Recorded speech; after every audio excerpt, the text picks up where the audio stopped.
And over the next 100, 200 years, it's going to get bigger and bigger and bigger. It's going to mean that we're eventually going to have to change a gate and a path to accommodate its expansive growth. But we're all, I'm for it. So I will be telling my sons, we need to protect this oak tree. But then there comes a point where the oak has reached its mature size and it does not expand any longer. But it still, every year, is alive, is growing in a non-expansive but in a regenerative way. That it's a home for fauna and flora. It is abundant with life. Just because it's not getting bigger doesn't mean it's not alive and growing and full of life. And I think that's true for all businesses, that we often underestimate that there is a right size for every company. And trying to push past that right size is when you can't but fall into extractive processes where you are taking from someone else to perpetuate your growth.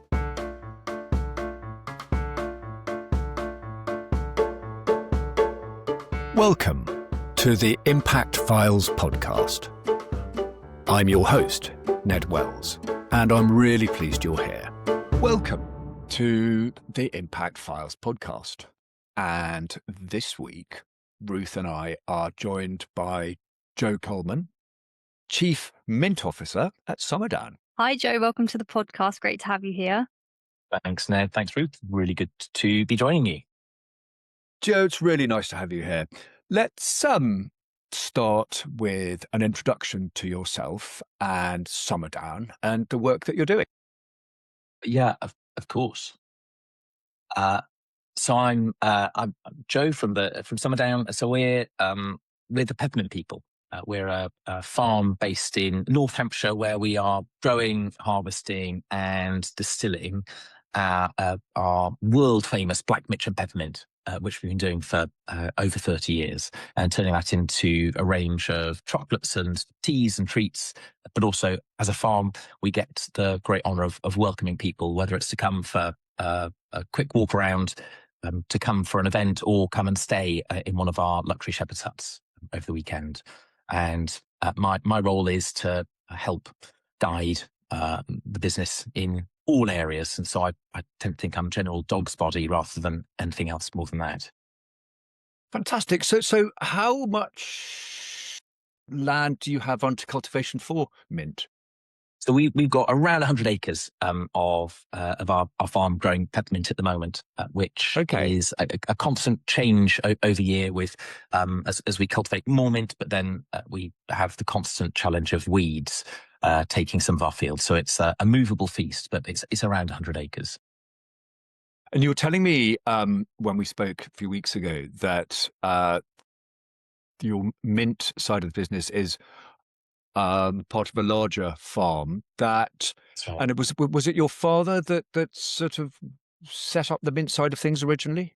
It was my grandfather. So I'm the fourth generation of my family at this farm, but it was my grandfather who saw the way the wind was blowing for British agriculture and started diversifying 30 odd years ago, and stumbled across the story of Black Mitcham peppermint, which once was grown widely in this country, particularly in Mitcham in Surrey, which was where the mint was first developed by a rose grower who was trying to keep aphids away from his roses. And during the World Wars, pretty much all of our land under cultivation in the UK was put to more productive use for potatoes and wheat and onions to feed the nation. And that meant that Black Mitcham all but disappeared from this country. And my grandfather, with our Master of Mint Ian, learned this story and actually then went to America, where some farmers had started growing Black Mitcham, and took some cuttings, brought it back to our farm here in Hampshire, and started with a small plot about the size of half a tennis court. And it's from that planting we did 30 odd years ago. We've taken cuttings and expanded the acreage to the 100 acres we're now growing, all directly related back to that very first cuttings and plantings we did. And so was this as a sort of almost a retirement sort of project after he'd finished After work? well, yes, it was more, I think, to save from boredom of retirement. My grandfather had some extraordinary energy and a kind of business vision, and he wanted to create something truly remarkable and distinctive in flavour. And that was his my family's previous business was Colman's Mustard, and he was the last member of our family to be involved in that business. And so after he retired from the mustard business, that love of a piercing, strong flavour didn't leave. And so we settled on peppermint. Oh, wow. So fast forward, and you're now running running the business. What sort of size is the business now? How would you describe it in terms of sort of scale?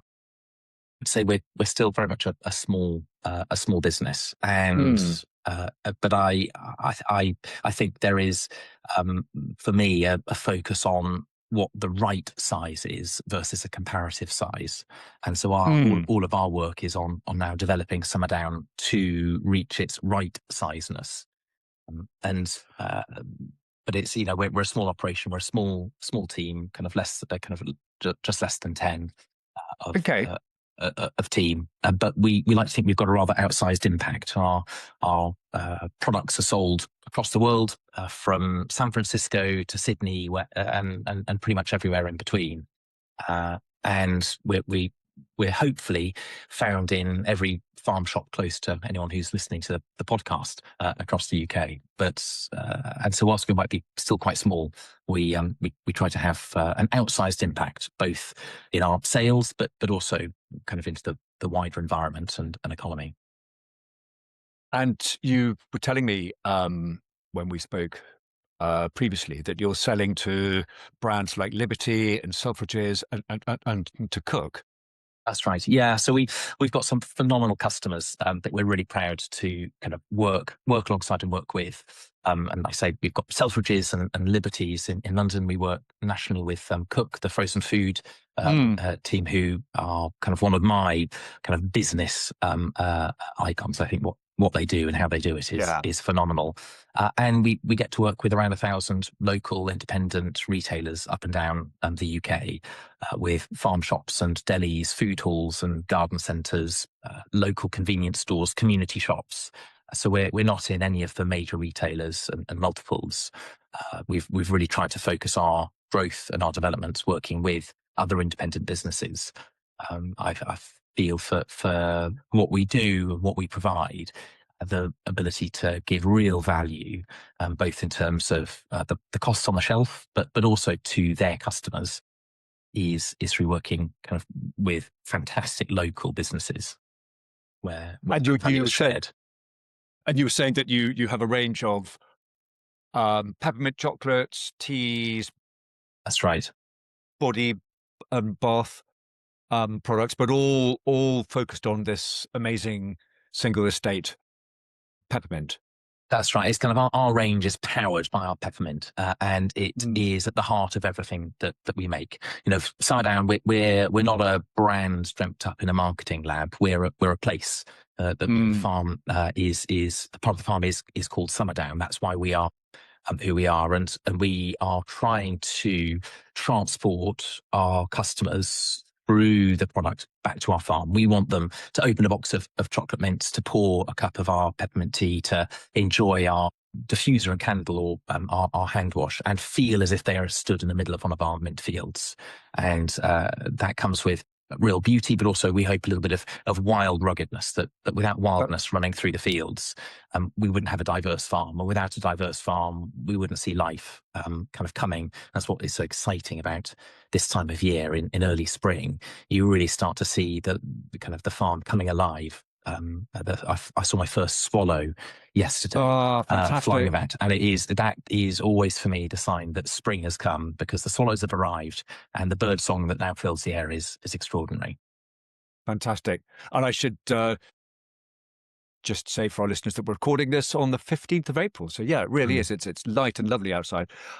You mentioned that you want to grow the business to the right size. What does that mean then? So I see growth like an oak tree. an oak tree. We've got some magnificent oaks here, some that are hundreds of years old.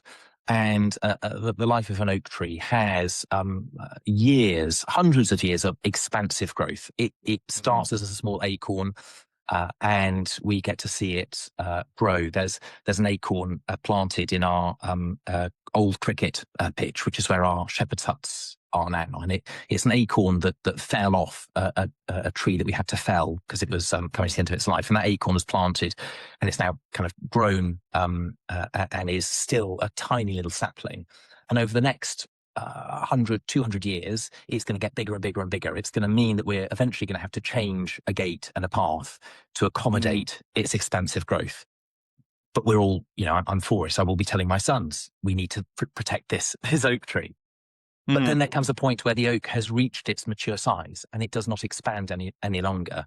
But it still every year is alive, is growing in a non-expansive but in a regenerative way, that it's a home for fauna and flora. It is abundant with life. Just because it's not getting bigger doesn't mean it's not alive and growing and full of life. And I think that's true for all businesses, that we often underestimate that there is a right size for every company. And trying to push past that right size is when you can't but fall into extractive processes where you are taking from someone else to perpetuate your growth. And I believe strongly that there is a way of hitting your right size and still growing, just not in an expansive way, but in a regenerative way. And do you have a sense of how you will know when you reach that right size? I think having clear sustainability goals and targets is one of the ways. It's knowing, being really clear about who you're serving. One of the core parts at Summerdown is serving with intention, that we put at the heart of everything we do a real desire to serve the customer, but also to serve our farm, our environment, and trying to balance those two. And if to serve one you have to extract from the other, that's when you're walking into dangerous territory. And there's no clear definition that can be applied universally. But I think the more connected you are to your customers and the more connected you are to the place that you are working from and working out of, the clearer and the easier that comes. I think I'm enormously blessed that we're doing this from a farm location, but one of the challenges of the modern economy is that we have extracted ourselves out so much from the day-to-day reality of our environment that we've lost touch with how to right size, because we're not connected to the environment that we are directly impacting. So interesting. Ruth, over to you. That's fascinating. Yeah, that feeds in really nicely into our next discussion point, actually. So obviously being a farm, and I suppose within the sort of agricultural sector as well, you have this intrinsic link to nature, and just talking to you can see that it clearly runs through everything that you do. So could you talk us a little bit through the business case for sustainability and how you're building a business that, as you say, is going to last long into the future, but in a responsible and regenerative way? Yeah, I suppose, Ruth, it was slightly by accident, slightly by purpose, that we've got to this point. But I didn't know exactly how it was going to look. But I knew as we kind of continue to build out our strategy for the business, if we didn't put sustainability first, kind of chronologically, it is always going to get knocked to the back of the queue. And so we worked with some fantastic people on developing our sustainability strategy a couple of years ago. And I really wanted to start with that before we built out the next kind of cycle of our business.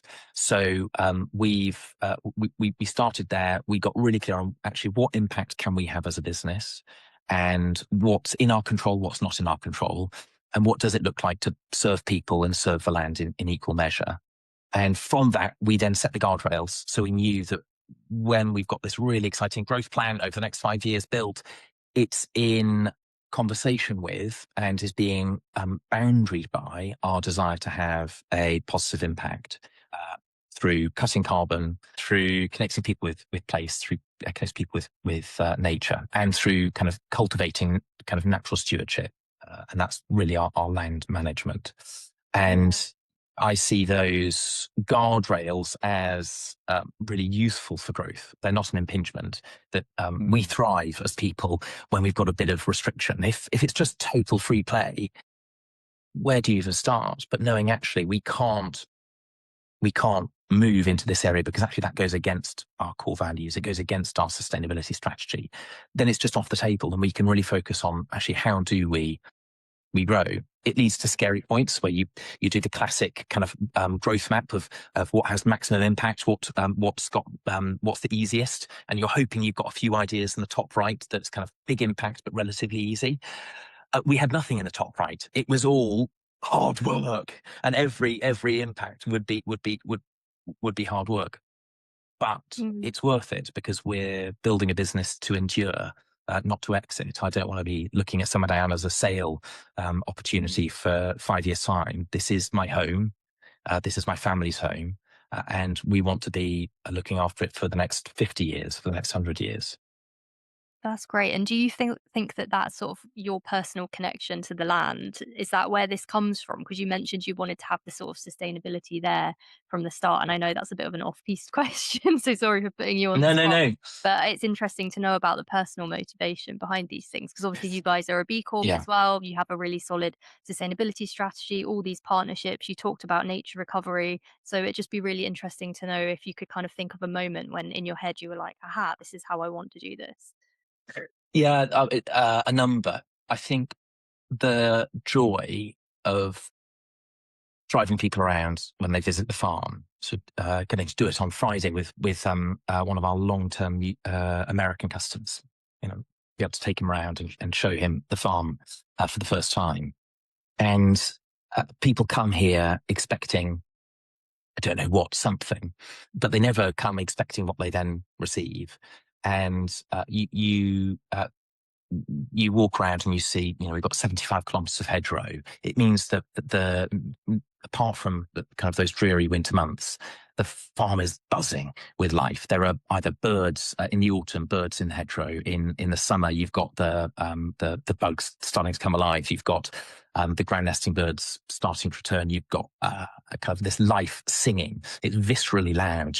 You walk through the fields and the scent of both the wildflowers, the grasses, some weeds, and the peppermint as it's starting to kind of come through is lifting. You get that sweet kind of spring smell that you find here in this country.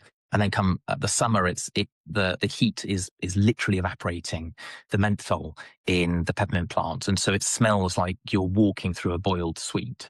And all of this is happening in the context of wildness everywhere else, with bird life, with the wildflowers, with colours popping off. And it's this assault on the senses in the most wonderful way that you can't but stop and be impressed by. And people come here thinking they might see a chocolate factory or they might see some industrial estate, and we're not. We are first and foremost a farm. And I think the reason it's personal to me is partly, yes, this is my family's home. It's where I've grown up and felt so at home. But I think fundamentally it's more than that. I know that we come as people, we come alive when we're connected to a place. And we get to host people here because this is our home. We get to invite them in and host them to show them what a placedness looks like, so that they might go and take that with them. And that's how we've tried to develop our products, that it is an experience that reminds you of this is what this place is. The ultimate Summerdown experience is coming to stay and experiencing it. But you can have that experience in a little way by trying our products, whether you're kind of at home or abroad. And we want to imbue every product with that experience so that they sense that placeness, that it's, Peppermint is the vehicle, but it's about the place and being able to transform people's imagination by experiencing it. That's amazing. I definitely need to come and visit for sure. Absolutely do. Yeah. Over to you, Ned. I was thinking exactly the same. You've painted a really lovely picture of where you are, the place, and connection to the place, which is fascinating. I'm definitely going to have to come down. I'm intrigued by I'm trying to join some of the dots in my head. So you've got this farm, you've got this fantastic natural environment in which you're working. You've got this amazing product. You're passionately serious about the sustainability and the longer term value of what you're doing. You've got these amazing clients like farm shops all over the country and Selfridges and Cook and Liberty. And you've got 10 of you sitting in between. So how does that work, Jo? Who's doing what? How do you talk to me about the sort of business and how you organized it to achieve what you're doing? I mean, fundamentally, it's an absolutely phenomenal team of extraordinary and passionate people who I just love to work with, and we have pretty decent staff retention. I mean, a number of I won't kind of name names, but a number of the team are well over 60 and are still working here. People often come and stay until retirement because it is such a special place to work. And I think at its heart, I know that it's why I love business, that the dignity of work is as an extraordinary thing, that you line somebody up in a role that draws the very best out of them into a context that is encouraging a view that you should be achieving something great. So kind of that high performance culture without it becoming a toxic expectation on them. And it's sometimes a tough road to travel, but we do okay here at Summerdown, because at its heart, we can only travel as fast as the team can go.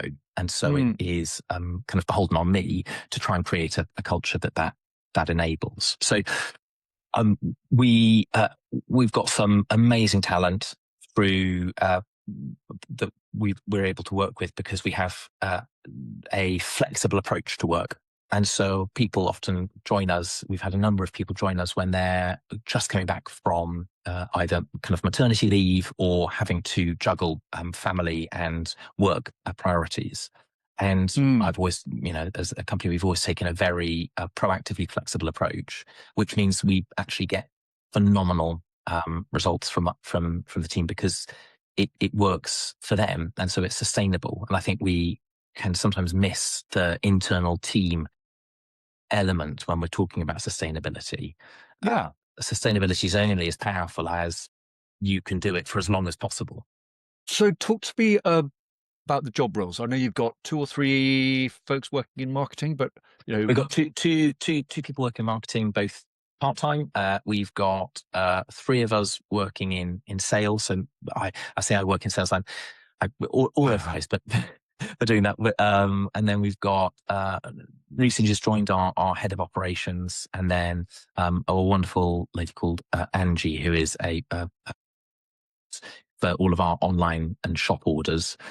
And then we've got our master of mint, Ian, who's kind of working part-time for us now. He works with my grandfather for 40 years and is still working with us. And then we've got our welcome manager, Laura, who is responsible for all of the activity that happens on site. So what time of year are you harvesting? So we harvest, and also that's the Summerdown brand team. The farm team is separate. So we harvest So we harvest our peppermint in kind of July, kind of mid to late July, early August. And then we're also growing chamomile, which is harvested in kind of late May, and our lavender, which is in kind of late June, early July. along with our cereal rotation of wheat and barley and oats. And all of our oats goes through a fantastic farm partnership agreement with Jordan's, the cereal company. So we grow oats for Jordan's, which means that we have to, which makes me very happy, we have to put at least 10% of our land aside for nature recovery. We have to have wildflower meadows around the majority of our fields. We then just, kind of as it so happens, go further than most, with all the hedgerows and with our kind of extensive woodlands to create a balanced ecosystem. This is so interesting. And I was thinking about this question, and this is the perfect time to ask it actually, is you talk, obviously some of your clients and customers, produce ice cream and cook. They're obviously the big B Corps out there. You mentioned Jordan's, this amazing initiative where they're obviously encouraging their supply chain to do things for nature. I was wondering about your role in this, and whether all your clients align with your values. Do you sort of do any work with your suppliers about educating them in the role of kind of biodiversity when it comes to agriculture, or any sort of just wider values things with your partners? Great question. I'm sure we could do more. I suppose I take a view that it's much better to live out and practice what we believe to be true. We're storied, as humans, we're storied creatures. We thrive when we have a story to tell and a story to live into.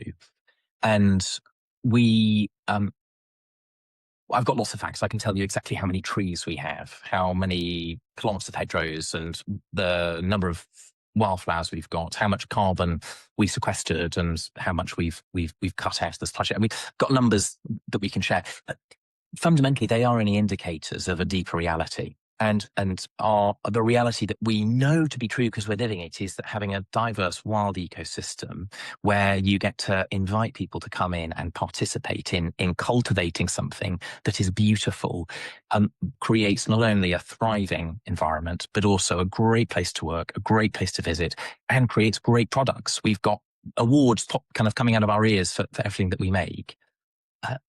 But at its heart, it's because we know that if we can connect people with place, both will thrive. And that then drives all of our decision making. And so it might be something that kind of we can go into a bit more detail later on. But we recently had a pretty big decision to make that was forced on us by, very sadly, one of our longest term partners. We believe in long-term partnerships at Summerdown. We've been working with them for 20 years. Very sadly, they went into administration. And so we've had to move the majority of our production from one manufacturer who went into administration to another manufacturer who we've been working with for a number of years and are wonderful. But it was it forced a change. Now, in that change, we got to a point where we could actually make a little bit more money because we could save on some margin through purchasing effectively a commodity chocolate. It was good. It was fair trade. It worked well with our manufacturing partner, and our customers wouldn't have noticed a difference. But at the same time, we had this opportunity because of the growth we've seen at Summerdown to go out and work and find a single origin chocolate supplier. And we found one, and it tastes amazing. And the quality is we've always worked at the high quality end, and it's even higher quality, which is always hard when you talk about being really high quality and then you find something that's even better. But we have, and it's wonderful. But it meant that we were going to make a lot less money next year when it comes to our margin. And if we didn't have a strong story driving our belief in what we're trying to build, the decision would have been pretty one-dimensional. Well, we make more money with this option, so we must go this way. But it's not about the money. It's not about something short-term. It's long-term change in serving our customers by giving them the very best we possibly can, by working with fantastic suppliers. And this is then where our sustainability strategy and our values come in around, our values are around, that we have with working with our suppliers around kind of uncommon transparency and grace. And then with our sustainability strategy, working by 2035 to have 100% sustainably sourced ingredients. And one of the biggest areas for us was around chocolate. And in this move, I knew that we were able to move 2/3 of our entire chocolate volume over to this single origin chocolate that's from another B Corp that has a lower carbon footprint than the commodity chocolate that was fair trade, but it's just that step up. And that decision, it was, in the moment it felt hard, but looking back, I'm kind of ashamed it was hard, because it was a no-brainer. It works. We are giving our customers something that's going to taste amazing. We're giving our supply chain a massive boost, and we're creating something that just builds into this story of connecting people with place, because we know they will thrive. Yeah, absolutely. I don't think it can be underestimated, the power it actually has to connect people with nature. And we hear it a lot, Yeah. actually, don't we, Ned, with our other podcast guests? They usually have this moment when they've been somewhere amazing in the world and it suddenly hits them. So in a way, that could be your biggest influence. Well, that's that. I'd love that to be true. So do come to one of our farm tours. Come to we do a pop up supper club every summer. We've got these magnificent shepherd's huts, and I try very hard not to become dulled to just how extraordinary this farm is. And we're blessed enough to have some of the rarest wildflowers in Europe growing on our farm. We've got some ground nesting stone curlew, a few breeding pairs, which again is on the red list as a very rare ground nesting bird now in the UK, particularly down here in the south. But because of the way that we're managing the land, we're seeing these often rare creatures, fauna, flora, thriving. And it's an extraordinary privilege of doing that whilst trying to create a business that is able to serve our customers with an extraordinary experience, extraordinary products. I wanted to rewind a little bit and just ask you to describe the slightly bigger picture. So you said that it's the brand team, the Summerdown brand team is around 10 people. And I wanted to sort of join the dots between your harvesting at particular times of years for the mint and your other crops. That product will then is that then sent off to a partner who's doing the processing for you, and then there must be some packaging and some storage and all that sort of stuff. So just talk us through that side of things. Yeah, so we're oddly vertically integrated. So our farm kind of business, as it were, which sits alongside the brand, they harvest the mint, and then the mint is brought from the fields into our on-site distillation space. And so don't think kind of vodka gin distillery. It's a steam, hot steam distillation. So we've got this old 1980s boiler that we got from the Basingstoke Hospital. Kind of 30 odd years ago. Cool.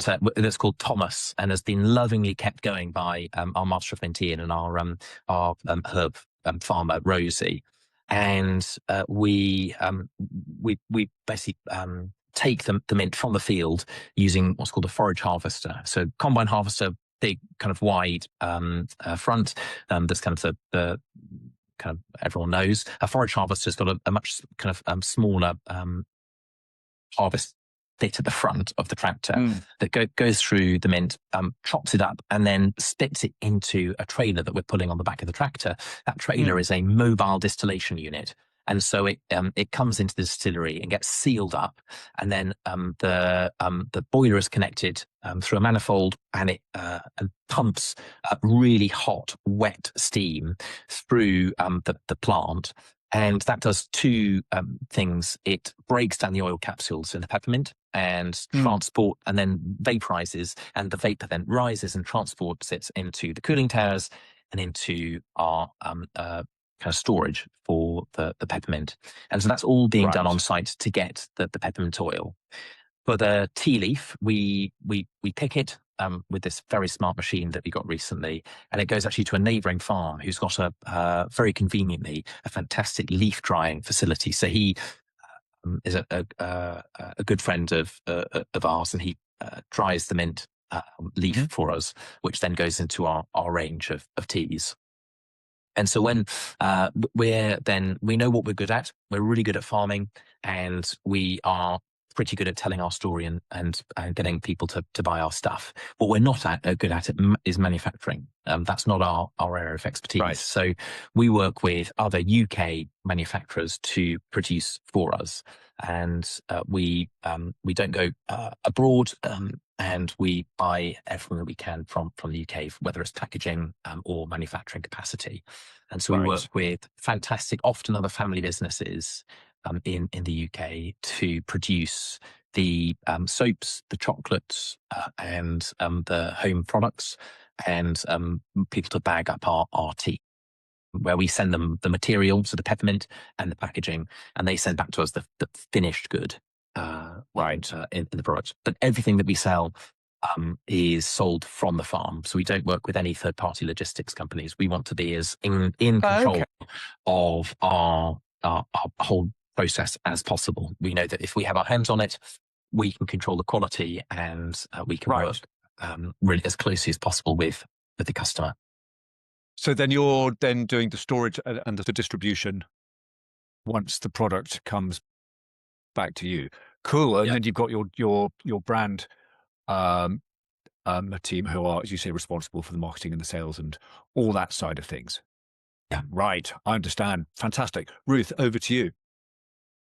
Yeah, so you mentioned the chocolate supplier example as I guess, a really good illustration of a decision that kind of shows the purpose and profit sort of seesaw, I suppose. Do you have any other examples of things that have gone really well, or maybe other challenges that you've worked through when it comes to that question? Yeah, so the chocolate one we are really excited about, because the first production lands in a week and a half's time. So I can't wait to get the first production run into my hands. I suppose it is kind of lots of times where working with our supply partners, because we value long-term relationship, we've been able to find kind of wins for both of us in terms of whether it's a slight tweak to the recipe or a kind of a deeper dive into the packaging. We've been able to make some kind of marginal wins. Then there are times where it's just not been possible. So we got really excited. We, like most FMGC brands, plastic is the big challenge, and we've worked really hard to try and remove plastic from our range. We tried to say we get rid of it entirely, and after lots of investigation, and we spent quite a bit of time researching and working with some research partners on what are the alternatives, it just isn't possible to move away from plastic whilst also putting something on a shelf that's food safe and not going to damage anyone's health, and is sellable. And is not so expensive. And so we hope one day to be able to do more. We've developed a prototype that's a fully card-based holder for a lot of our chocolate range. That just it would add £2 to the price of the product, and it's so hard. So our fallback is 100% pre-recycled material, and so with our kind of range of soaps and lotions, we're able to do 100% pre-recycled material for the bottle.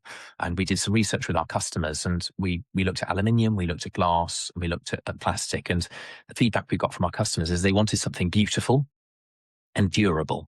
And so the majority feedback was, if it can be pre-recycled and recyclable, they'd be very happy with that bottle. The big challenge is with the lid, and most pumps come with a little metal spring and are often 2 or 3 different types of plastic. And so your local recycling plant just can't manage those pumps. And so they have to go into general waste and into land waste. And so but these pumps, they are not 100% pre-recycled material, but they are 100% a single type of plastic, and so are fully recyclable. And so where we can't remove plastic, we've lent into the circular economy and tried to then get things that, so long as everybody plays their part, and that includes our customers, and it includes local authority and the government, we know that we are contributing to a closed circular system where we're not having to extract anything more from the ground to create the products, but we've got plenty in existence that can create that. And then we've had kind of epiphany moments, or at least epiphany is kind of a polite way of saying, oh gosh, what we hoped would be true just isn't true. And we're in a really blessed position because of the woodland that we've got on the farm. We are net neutral as a business, so we actually are net negative from a whole ecosystem point of view. And so we're working with a fantastic partner on looking at how we can certify regenerative carbon credits that are rooted in really rigorous testing through soil carbon and tree carbon capture. So as a business, we could say, well, we're net negative. Our job is done. But that's only because of the inheritance I've got from a great-grandfather, a grandfather, a father, who have all invested in kind of woodland planting. And so we aimed to cut our overall carbon output as a business. But after, again, benchmarking and testing and working with a carbon accounting firm, we realized we can't grow Summerdown and cut our carbon from our benchmark, because we'd be getting our expansive growth is impossible, and we're not yet at our right size. So a much more honest approach is going, well, we're going to continue to be net zero because of the insetting we're doing on the farm. But what we're now, the project I've started this year, and is probably a 2 or 3 year project to do it well, is creating a delta. So the chocolate is a great example. We could have chosen a commodity chocolate that has a pretty high carbon score. We've chosen for a single origin, more artisan chocolate that we know, working with our partners, has a certified lower carbon impact than the commodity chocolate available. And we map those decisions across the whole piece. I'm looking at what's the delta between a carbon output if we'd made the most kind of quote unquote sensible business decision. And when we say sensible business decision, we mean maximizing profits, maximizing the extractiveness, and taking as much of the pie for oneself as possible. And we want to have a regenerative approach, which is I sacrifice, we win. I'm going to sacrifice my margin. I'm going to sacrifice my the opportunity for a win today at your expense. I'm going to make that sacrifice because I know that in years 2, 3, 4, years 50, we're all winning. That's where that. And for me, regenerative business is a step ahead of ethical, because ethical is win-win. Regenerative is actively seeking to take the first step in this exercise. And so in this instance, the delta, I think over 5-10 years will be pretty large on these micro decisions we make. Sometimes will be very small, sometimes it could be quite big. That the carbon score as a business will be much, much lower than it could be if we'd taken the quote unquote standard business approach versus the regenerative business approach. And I think it's a much more honest, a much more real, and a much more interesting approach to take when it comes to kind of carbon accounting, but also kind of more broadly around a truly sustainable approach to business. Why is a single origin chocolate, why does that, as a supply, why does that score lower on the carbon cost than a cheaper chocolate? Really good question. And I don't have all the answers, but the main reason is because we're working with a specific company who also prioritize sustainability as their kind of core operating. So just because it's from one region doesn't automatically make it better, but it's working with a business who have a similar mindset to us, who are prioritizing kind of good farming practice, environmental decisions. That's why. So it's all the decisions that sit below it, rather than when it's from Colombia. And because it's from Colombia, it has a better carbon score than West Africa. But it's more that it's actually coming from Colombia. It's coming. There's no slavery in the supply chain. It's with farming families and estates that have prioritized sustainable growing practices over generations, rather than kind of quick wins. It's investing in their families and their education so that it is producing better results over the long term. So you're thinking really carefully about your supply chain. Cool. Okie dokie. That was really interesting. I wanted to ask you about media, marketing, Mm. communications, that side of things, and your view on what the role of that is in helping you to run the business in the way that you want. Yeah, I mean, as I said earlier, we're storied creatures, and kind of really good marketing isn't spin. It's not trying to kind of create illusions. It's telling stories with purpose and with clarity. It's helping people really understand what is driving the business that they're choosing to invest their money in. And I take really very seriously the responsibility that we have in producing fantastic products that we know are often used as gifts. People, we know a lot of times people come to our websites and they buy stuff on our website, and it comes with a little note, with lots of love, happy birthday, or was thinking of you, and that responsibility sits quite kind of in a nice way, quite heavily on us. We want to be creating things that bring utter delight to those who are either buying it for themselves or buying it for other people. And that delight can only come if we're telling our story really well. And the team we've got in our marketing, our two Hannahs, are extraordinarily talented at it, and are a joy to work with as well, which helps. But but thinking really clearly, what are we actually trying to say in this moment? And I've set some fairly frustrating, but I think fruitful kind of barriers around how we operate with social media and with particularly with paid media. So we're doing virtually no paid media at the moment because I realised we were just renting eyeballs, and it wasn't genuinely impacting our customers. And I want to be able to put as much of our marketing time into telling our story with intention. And so for us, newsletter is a really powerful vehicle that we've been investing in over the last few years. And so we're kind of working on a kind of a principle at the moment where we want to get really good at telling our story. Only when we feel really confident in the story we're telling, which I feel like we are now, is creating some really great content, and kind of content in its true meaning, rather than often the kind of the cheap, kind of the slightly cheap social media kind of a content approach, which is here today, gone tomorrow. It's whilst it's not a single-use plastic, it's the digital equivalent. It doesn't have any staying power. And then we can think about distribution, and paid media, I know, has a role. It pains me to say it, and my team will be laughing probably at this, because I personally have some quite strong convictions around these companies and the way they operate. But I know that it's a phenomenally powerful way of reaching new people.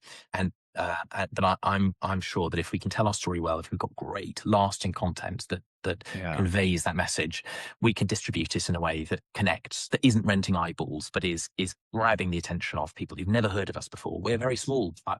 I'm shocked when people say, "Oh, I've heard of Summerdown." Genuinely, I think that it is so exciting.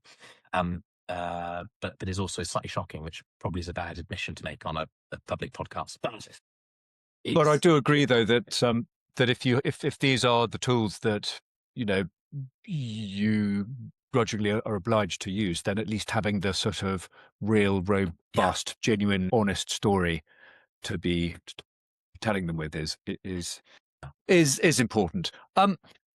Are there any interesting developments that are coming up in the business in the next year or so that you could share?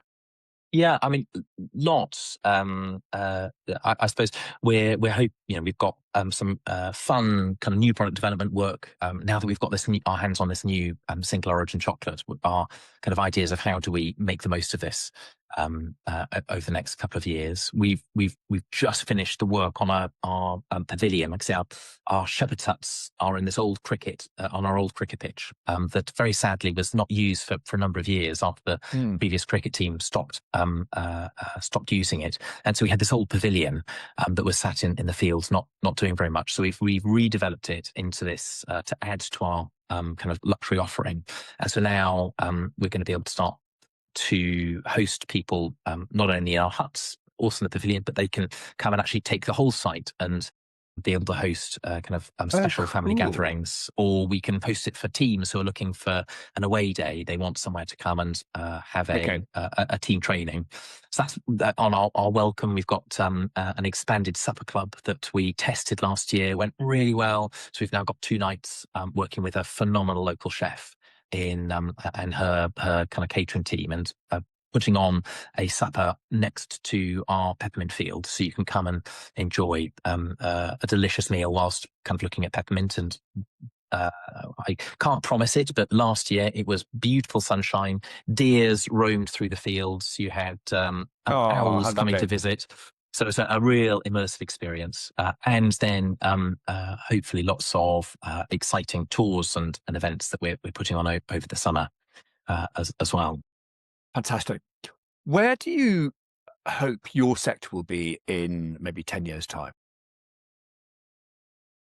For me, it's a hard question to answer because we sort of play in so many different spaces, in the rural economy, in FMGC space, in kind of experience. And I think where I hope we as a business are in 10 years' time. I mean, I think kind of in 50-year timeframes, but in 10 years is really modeling what it looks like to be a business that can balance the need for land and people in equal measure.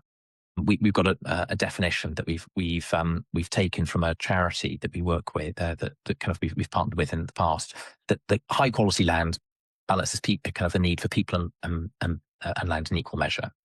And Summerdown is never going to be as big as Cadbury's. I don't want it to be as big as Cadbury's. We're never going to be have as many people staying as the Hilton. I don't want to be Hilton. And for us, success looks like being really confident in offering what we do in a way that brings genuine joy and delight to those who interact with it. And we know that we give that joy and delight by creating a space that is a thriving ecosystem. And so I hope in 10 years' time, we're doing that. We are growing food that feeds people, does it in a way that brings total joy and delight, and does it in a way that encourages the whole environment to come alive. Fantastic. And finally, one piece of advice for businesses that are pursuing sustainability alongside financial objectives. The closer you can put your decisions to the place you are in, the more achievable, the more impactful, and the more real those choices will be. The modern economy has made us pretend that we can exist separate from the planet. But there is nothing in existence that does not start off in the land and does not start off in the ground. And it's figuring out with your business, whether it's a service-based company or a product-based company, the ground is where it starts. And so it's figuring out what that ground is.